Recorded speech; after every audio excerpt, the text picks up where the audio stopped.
That we're going to go back to back with our next set of sessions. Well, up next, we have another very interesting panel discussion lined up around sustainability, the energy transition path ahead. And on that note, while the panel discussion is about to begin, I'm going to quickly invite our speakers to please come on the stage. First up, I'd like to invite our session moderator, Dibirath, Managing Director and Head of Global Banking, North India and India Lead for Sustainable Finance, HSBC India, to please come on the stage, sir. Warm welcome indeed. Let me also move ahead and invite our panelists as well, our very esteemed panelists. We have with us Pulkit Khurana, co-founder and CEO, Battery Smart. Anirban Bhattacharyya, founder and chairman of board, Amplo Global Inc. Mr. Shailesh Vickram Singh, founder, Climate Angels. And Kushagra Nandan, co-founder and managing director, SunSource Energy.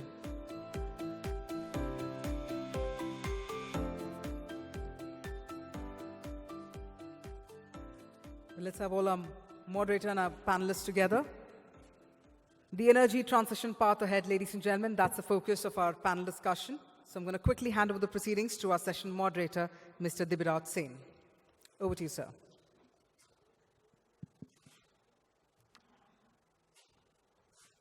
Hello. Good afternoon, ladies and gentlemen. On behalf of HSBC, a very warm welcome to all of you to be present here for this session. This session, which is being hosted by HSBC on the title theme, reaffirms HSBC's strong global commitment to sustainability and our belief that finance or sustainable finance could be a great lever for inducing positive change. This change or transition in ways of doing business by incorporating E, S, and G, or in other words, balancing planet, people, and profitability, is a topic on which enough has been said and discussed. However, what we intend to do here today in this panel is get an insider's view from our guests here.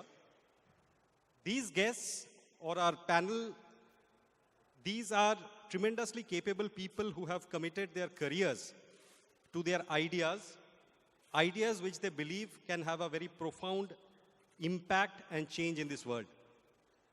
So just a very quick round of introduction. I think essentially our panel consists of startup founders who are at various stages of their own journey, but they are all working towards a common goal. And that common goal is essentially to prepare us, this world, to tackle the transition path ahead. It is essentially the path to net zero from ambition to execution. Of course, their path ahead has a lot of opportunities, but there are challenges as well. So let's dive into this panel discussion to hear more from our panelists. So I'll start with you, Andy. Request a very quick introduction, but getting to the question. ESG is more than good intentions. It's about creating a tangible and practical plan that achieves real results. But it's a new area, and skilled human resources are not abundantly available, rather they are at a scarcity. So therefore, corporations across the world are grappling to cope with the ever-increasing regulatory requirements on them, as well as shareholder activism and pressure to get their act together. And of course, the time is ticking pretty fast. So in this context, how is Amplo Global solving this problem for corporates with their platform Amplo Fly 4.0? Thank you, Devi. Our organization, Amplo Global Inc., we are a 6 IP-led business simulation platform. We are based out of platform company. We are based out of New Jersey and California, and also Mumbai and Calcutta. So, Debbie, what we are seeing is, if you really see the sustainability value chain, it has an upstream where you would be knowing your journey, where you are, where you want to be. Then you have a midstream where data gets collected, and the downstream where reporting is a mandate right now. So what we have seen in the last 4 or 5 years of our existence, most of the leadership have heavily focused on data collection and reporting. Our mantra to the ecosystem is do not look reports as your starting point. Measure your risk, measure your readiness, do some business simulations, and really focus on template-based platformation. Let's say, an example, GRI 11. One of our oil and gas customers based out of Houston, we discussed a business problem on scope 3. And scope 3 is one of the very painful area to really get into the whole value chain. So they decided to collect data, and they then quickly turned around and said, nope, we need to call a few suppliers and distributors on the table to really figure out what life cycle analysis means to them. And Amplify 4.0, it's a business simulation platform. That platform was fed in, we collected data into the platform from that oil and gas company. We also buy data from outside, and some simulations told them that even to enable an LCA for one of their suppliers, they need to really go through for a tremendous exercise of understanding the greenwashing, which means that they have so much data and there is no clarity on what data they would be focusing on, what attributes they're focusing on. So the way we are helping customer is really measuring the risk, what you're getting into, what the investments you're going after before you start reporting. Thank you. So if I were to sum it up, it's the convergence of technology, artificial intelligence, and ESG in terms of making life much simpler for corporates to deal with the complex issues that arise on account of ESG. Templatized with the best practices like GRI, TCFD, and others. Yeah. Fantastic. Now, getting into the sunnier side of life, so the solar industry. So my question to you, Kushagra, we are all aware that India had planned for 175 gigawatts of renewable capacity by 2022. Now, of course, it's a different matter that it's not going as per schedule for a variety of reasons that we are aware of. Out of this 175, 100 gigawatt was supposed to come from solar. And out of this 100 gigawatt, 40% was supposed to come from what we call as rooftop solar, RTS, off-grid solar, OGS, broadly defined as distributed renewable energy, DRE. There is also one report by a think tank that talks about investment requirements of $18 billion by 2024, whereas in 2019, it was 1/10 of what is required. So there's a huge amount of scale-up required in terms of investments also. Please talk us through the current and the emerging landscape in the DRI space in India. Sure, thank you. First of all, SunSource is country's leading commercial and industrial focused solar project developer. So we own assets and sell power on a long-term basis. You hit a very good point where it is very clear the power requirements of the country is increasing, and the commercial industrial segment accounts for about 50% of the country's power requirements. And the estimate is by 2030, that number is going to grow from 50% to 57% of the country's power requirement. So that shows the growth ahead. And at the same time, what is also happening is with net zero companies signing up for, we see the greening of supply chain is happening. So that is putting pressure on commercial industrial clients to go for renewables. And solar definitely comes as a choice. And when we say distributed solar, which includes rooftop as well as open access, where you develop a project somewhere else within a state, and then you bring power through utilizing the grid's existing infrastructure. Although now there is a provision where you can, through interstate, you can transmit the power. So the challenge has been on certain aspects on the policy aspects, because at the end of the day, electricity is a concurrent subject, both central as well as state. But those issues are getting sorted out as we see. And the good news is there is a green open access rules which have just come out, which will be a major booster for the industry. Second is the new Electricity Act is already there in the parliament.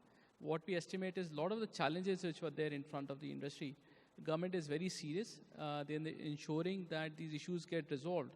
Because as you also correctly pointed out, there's a lot of value which is waiting to get unlocked in terms of this sector, in terms of overall greening of the supply chain. So, so I can say that we are at a very sunny side of the industry. Sunny side indeed. Indeed, what we are also finding is that a lot of utility scale solar companies are now eyeing your segment, which is the CNI. So obviously competition is going to heat up quite a bit in that space, but I'm sure companies such as you who have had an early start will always continue to maintain a lead. Coming to you, Pulkit, battery swapping, or essentially energy as a service business, it could be actually viewed as a holy grail in solving the trinity of challenges that become entry barriers to EV adoption. And these challenges are high upfront cost of acquisition of EVs, range anxiety, and long charging time. Now, of course, there are multiple startups operating in this space right now. And the good thing is that one is expecting a nationwide battery swapping policy as well as some incentives and subsidies to come over the next 2 to 3 months, hopefully. So with all these tailwinds assisting the sector, how do you visualize the future for Battery Smart and its role in assisting the last mile e-mobility in India?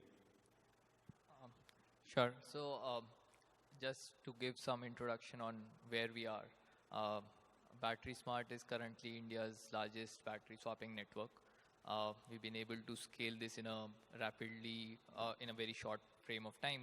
It's been 27 months of operations, currently present in 12 cities, 250 locations, serving 20,000 battery swaps every day. All right. Now, this is obviously on the back of the problems that you mentioned. EV adoption is really constrained by the fact that almost 50% of the capex is batteries. That's a recurring capex and really deters people to move to EV. And the second problem is the charging downtime, especially with the commercial vehicles who cannot really afford a 4-hour downtime every day just to charge the vehicle. That means loss of income for them. Both these deterrents get solved through a battery as a service or a quick 2-minute swap solution. Our focus has been 3-wheelers and 2-wheelers currently, especially on the commercial side. Lot of government incentives are upcoming, but the business has been built despite them. This is because EV is a very large opportunity and probably the largest opportunity of this decade, whether you consider ESG or otherwise. It is estimated it's a $602 billion transition that India is going to go through.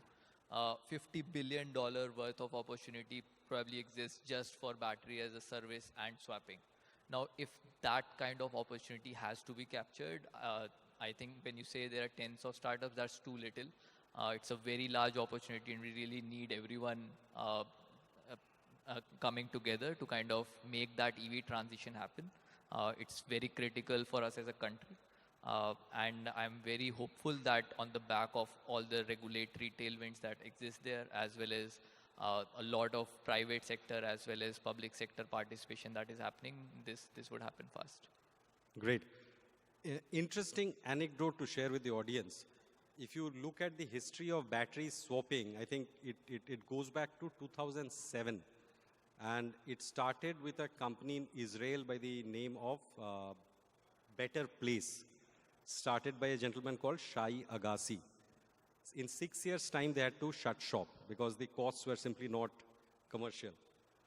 Guess who was the next company to have tried a hand at this? It was Tesla.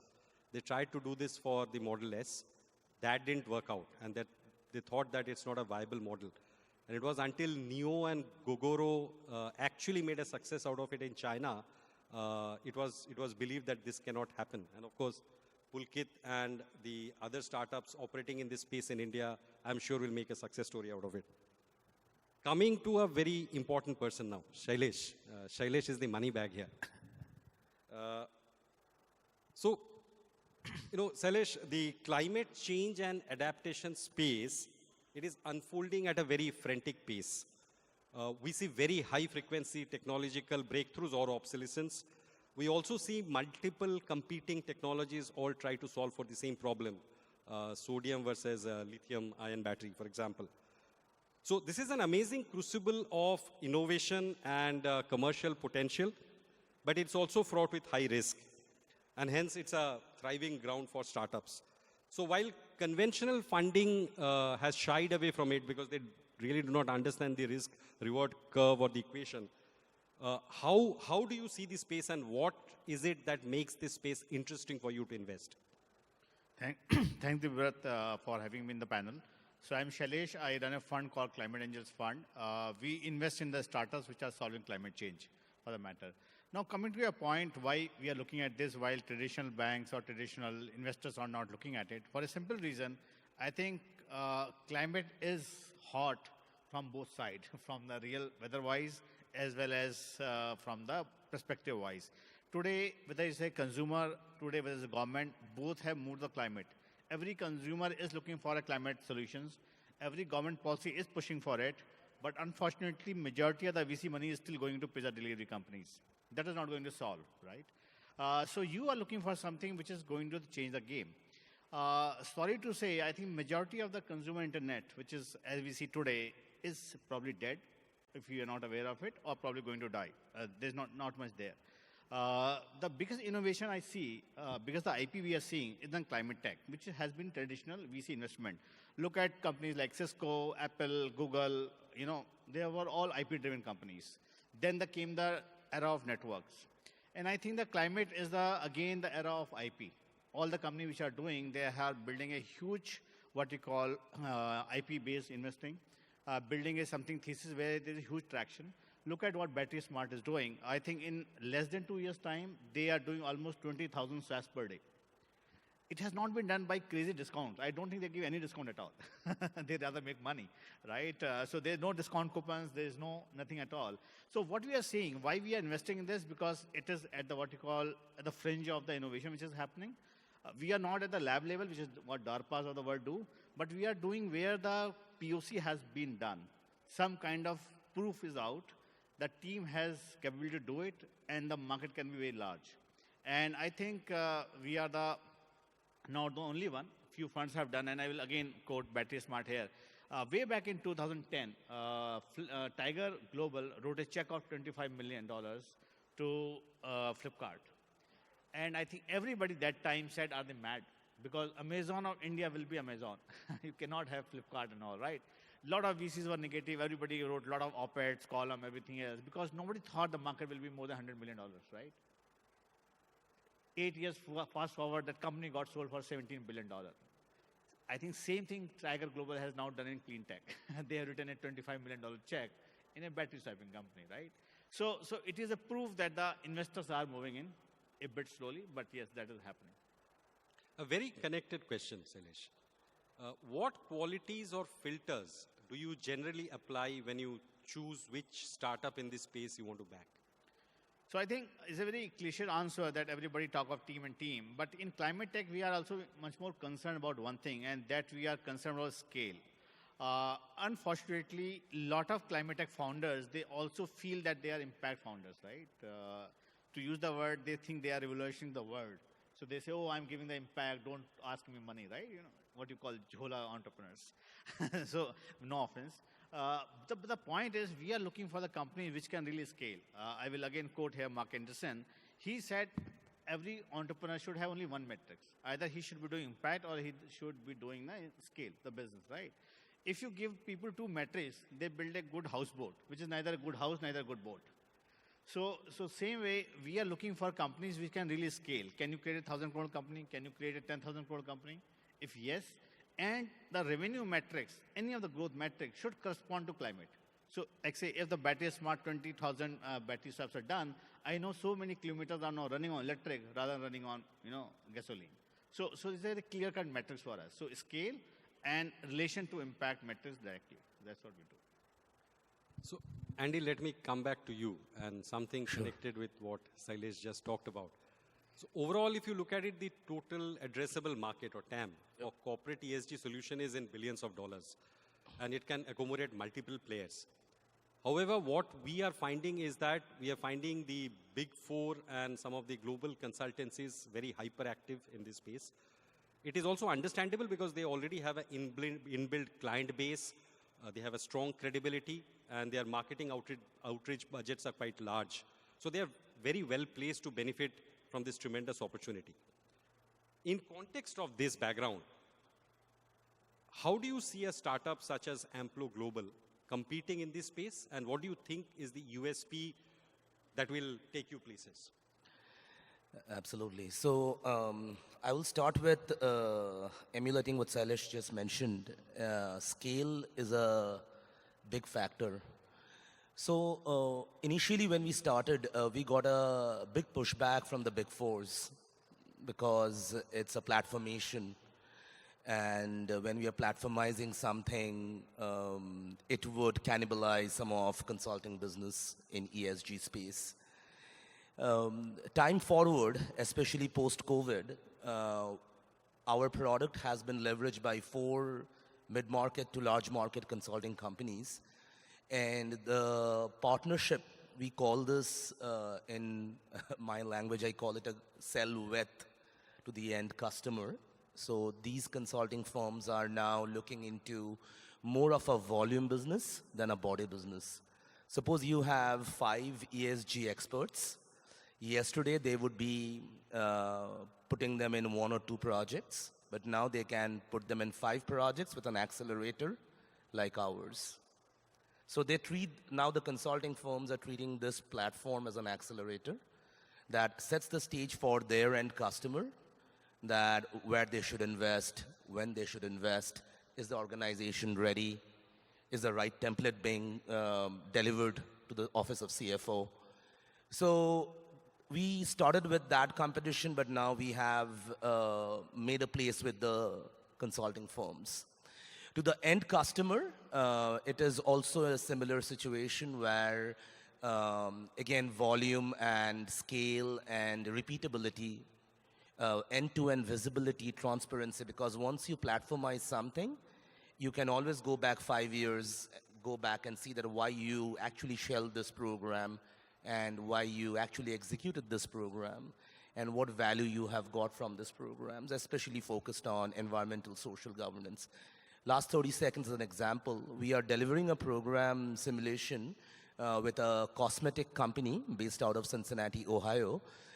They want to launch an inclusive product, which means the comb can be leveraged by he, she, LGBTQ, disability, everybody. And this is a great example where our platform has been leveraged by a global consulting firm to do simulations around all these personas. So I want to finish up with this example. Fantastic. Great job so far. And despite all this hard work, you still managed to find time to write a book, Ruins of Hope. And ladies and gentlemen, I understand it's a love story. It's selling quite well on Amazon. No, I would like to say about that then. 30 seconds, I know you're running out of time. So the book is The Ruins of Hope. I did not know that you will mention that. It's on Amazon and Flipkart. So it's about a protagonist who fails many times in aspect of relationship, career, but this person comes back and leaves back a legacy in a small village in Bihar named Forbesganj. It's a very vulnerable town. A lot of trafficking happens there. How this protagonist comes from New York and lives there for 9 months and really saves around 89 women. It's actually a true story. I'll leave it there. Great. Coming to you, Pulkit. You know, one of the key challenges that we see right now in the EV industry is the lack of financing. I think banks have mostly shied away from it so far, and we do see NBFC activity, and that NBFC activity is growing pretty fast, but essentially the problems that I, at least as a banker, find when looking at EV financing is there are 2 things. One, you know, the risk associated with new technology, and also the fact that the residual value of the battery, there's no benchmark to that. So these 2 typically become the challenges. While there have been calls for banks and financial institutions to entirely come up with a new EV financing model, but that's some time away. So as an integral player in the EV value chain and as someone who's had an insider view of this industry, what would you say to traditional financing institutions that could make them more comfortable to lend to this segment? Sure. Um, so before giving any advice to lenders, and I don't think I'm suited to give any advice, but I'll just lay out how we look at it and how we have been able to solve it to a certain extent. Uh, Despite being a very young company, a small balance sheet, we have now partnered with a couple of banks who are lending for batteries. We've partnered with a suite of NBFCs. Obviously, it did not happen on day one. And there was a lot of education that had to happen. Every lender would have a risk framework, right? And that is, I don't think we should say that is a problem. Lenders are in the business of lending money, right? We as borrowers or end users need that money. It is about bridging that gap in terms of understanding and explaining what true risks are. Obviously, EV is very different from ICE, right? Internal combustion. The salvage value is not determined today. Let's just talk batteries. You don't know how long they will last, whether a new technology will come up. What about redeployment or repossession? But that is a framework, right? There exists a framework to assess risk, and you need to fit yourself in the bankers or lenders framework to explain that risk. We started with very high cost of capital, working with operating lease companies who were willing to take that risk because there was high cost of capital that they were getting paid for. We traversed that journey and then did NBFCs, explained them how this works, why as a platform it is more secure to lend through us, because we have the redeployment and repossession capabilities. All these are connected assets, which means they can be remotely shut down, they can be remotely managed and monitored at all times. Post that, obviously, banks found it interesting, including, say, HSBC and others, where we were finding better cost of capital, better terms, and obviously more quantum of capital. And we have traversed that journey now. We're now looking to traverse further and say whether international impact-oriented debt capital would be willing to underwrite these assets or not, right? And I think that's the gamut of debt journey that has to happen. Being in a capital-intensive business or a asset-heavy business is very different from creating a internet-only brand. But I would say that's a characteristic of the business that we are in. That is not good or bad. That is the rule of the game, and you have to play within those rules, right? You have to deploy a large value of batteries to become a battery swapping network, because you are taking away 50% of the asset value from the customer. You are removing 50% of asset value of all the EVs and taking that upon you. So obviously the risk is getting reduced, because instead of writing a bottom of the pyramid customer, probably who was not even in the banking system as a e-rickshaw driver, you are underwriting now a large company which has a strong balance sheet and strong unit economics and has the ability to help you repossess and redeploy. So that is how at least we think, and we have been trying to explain to our lenders. So thank you for understanding a banker's perspective. I hardly find that happening. We are at the end of getting bashed. Interestingly, also talking about residual life, I read somewhere that there is increasing amount of work happening around the residual life of these batteries. For example, one European company, NL, they have taken 90 Nissan Leaf batteries, and which are at the end of their life cycle, and redeployed them for renewable storage. So there is still some time left for these batteries before they can be recycled, because recycling has its own issues. Kushagra, coming to you. Coming to some of the challenging aspects of the industry. I think your industry, as you said, is a concurrent subject. And more often than not, we find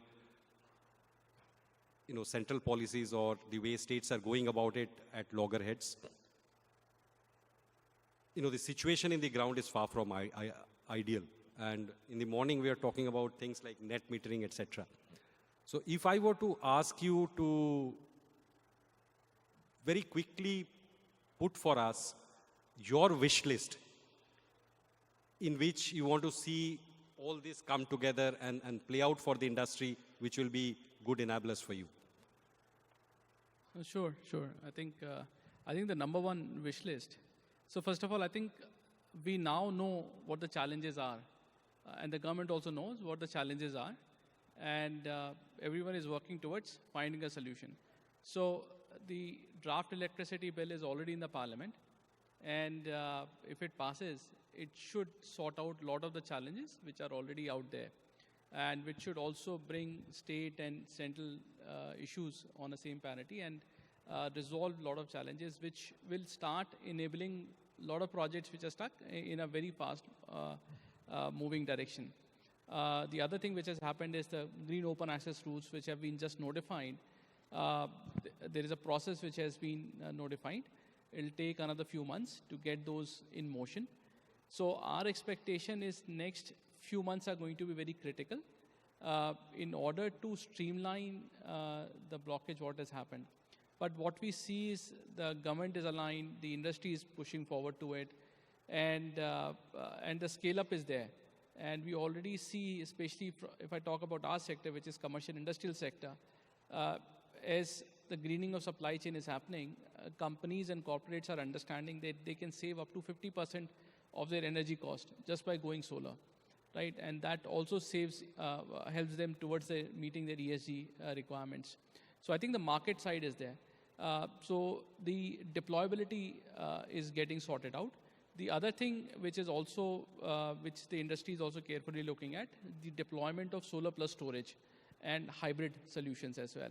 So that during daytime when the solar is there, but how do we broaden that time horizon, right? Be it with solar, of storage, be it with wind or some other renewable form. So all those policies are also getting formed. So I think the biggest factor which the industry is asking for is pushing the Electricity Act, which is or draft Electricity Act, which is in the Parliament, and moving ahead with these draft or these green open access rules which are out there. Yeah. Thank you. I think I really want to thank the four of you because we are doing pretty well on time is what I understand. So I would get into my last round of a few questions for each of you. Starting with you, Andy, again. How receptive are you finding global corporations and local corporates in India to walk the talk and earmark investment budgets to make themselves ready not only for now, but for future, especially Scope 3, which is kicking in? Yep. So, very quick.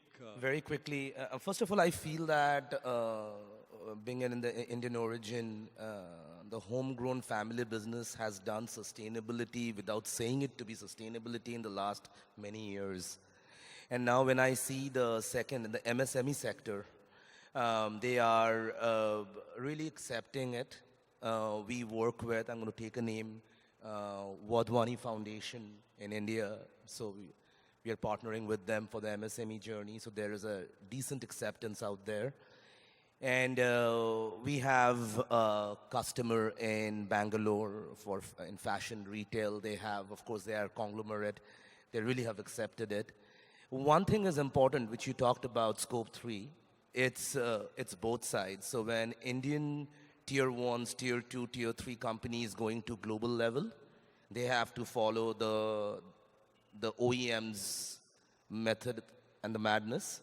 Similarly, when conglomerates in India are bringing international suppliers, they have to follow the BRSR, which I think the Indian team has done extremely well. So I think the acceptance is both sides. It's mutual. It's important that it's just like we talk about 10Ks. This is a part of every finance office journey. I would like to see more acceptance a little bit. Especially in the MSME side, and that also has a range. But I'm glad that there is an awareness. We have champions like Shailesh, right? And I would say my answer will be yes, it's getting accepted. Pulkit, coming to you. Very important question in the current context. You know, Battery Smart's model of rolling out charging infrastructure, it's pretty capex intensive. So it's very natural that while your top line growth will be pretty high, negative free cash flow will be the order of the day. And we are finding a world today where investors are increasingly pushing their investee companies to reach unit profitability pretty fast. So, and that's for a variety of reasons based on some of the recent experiences. how are you finding your own investors on this, or are you seeing this pressure come into your sector as well? And if so, how are you dealing with it? I understand as macros change, people start talking profitability and growth and keep cycling between those discussions. But I don't believe that, say, profitability or a path to profitability is a macro or a investor driven decision or a discussion, and that is not how it should be, right? The business by definition is something that should generate cash flows and profits. Either you create as Shailesh was saying, either you do impact or you do business. But if you are in business, you are there to make money. You are there to generate cash flows and profits for your shareholders. And that is the purpose of business. You are right that this is a capital intensive business, and I touched upon this in my previous response, which is a feature, right, of the line of business that we have chosen. That can be looked at as a constraint, but that can also be looked as a moat. You will not have hundreds of people deploying $1 billion towards swapping. There would probably be 3 or 4 large networks that will exist eventually who are doing swapping.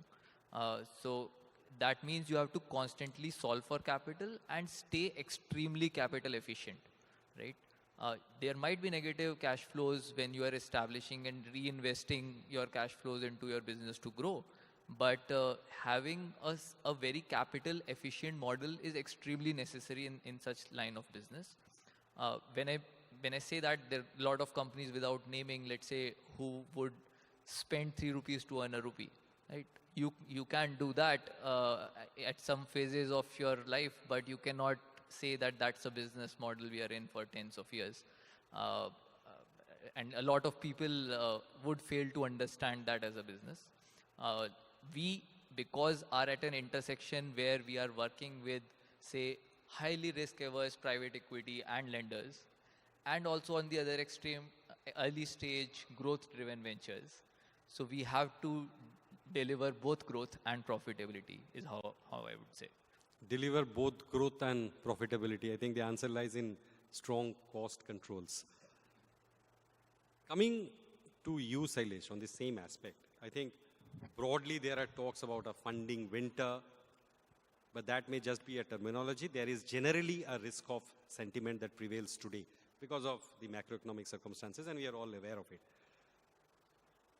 When you look at it from your own side, are you actually seeing challenges in terms of raising your own funds or getting enough funds to have a high velocity of deal closing from your side?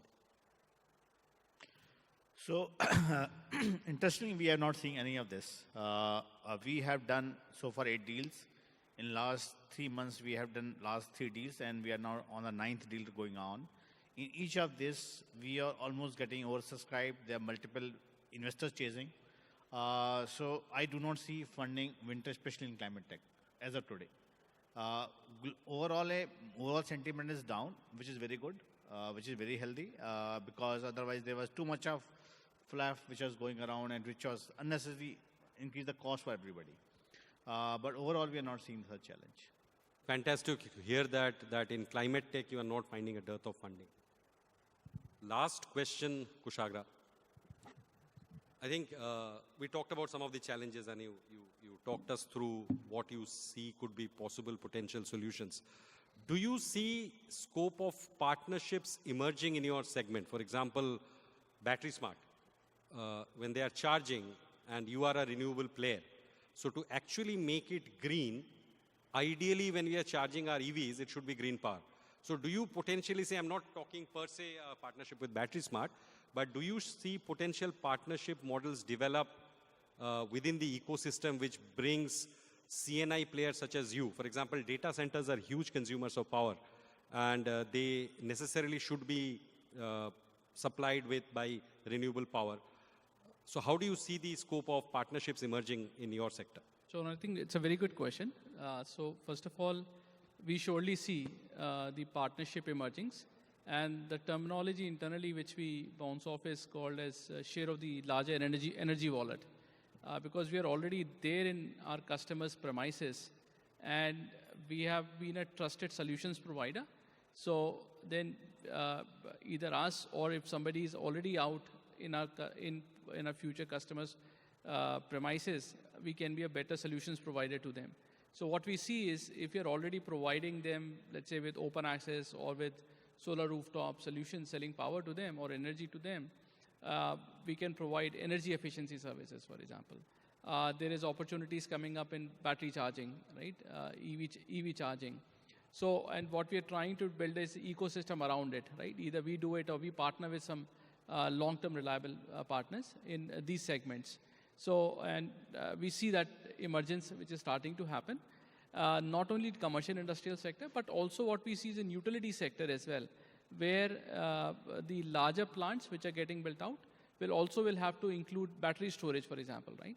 So that will be an added so storage companies will get an added advantage on those fronts. So we see a lot of these things happening. On the upfront side, what we see is AI-based decision making starting to happen, right? Understanding the client data. If we understand the client data well, then we are able to provide them better solutions, right? With one of these technologies which we can provide, predicting their and sourcing power for them. So there are multiple opportunities.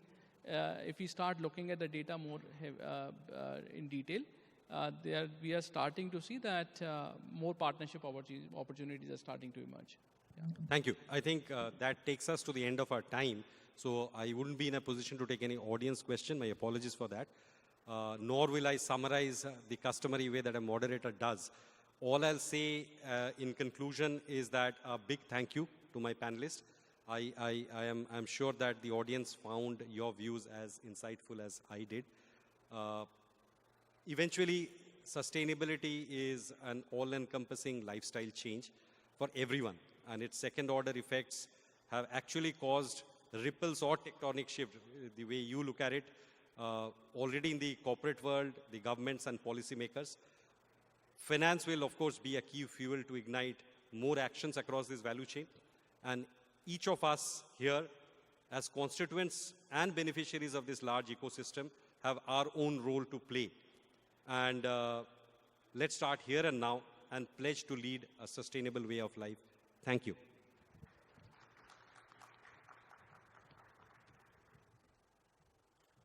Thank you so much. I'm going to request all our speakers to please come together for a group photograph.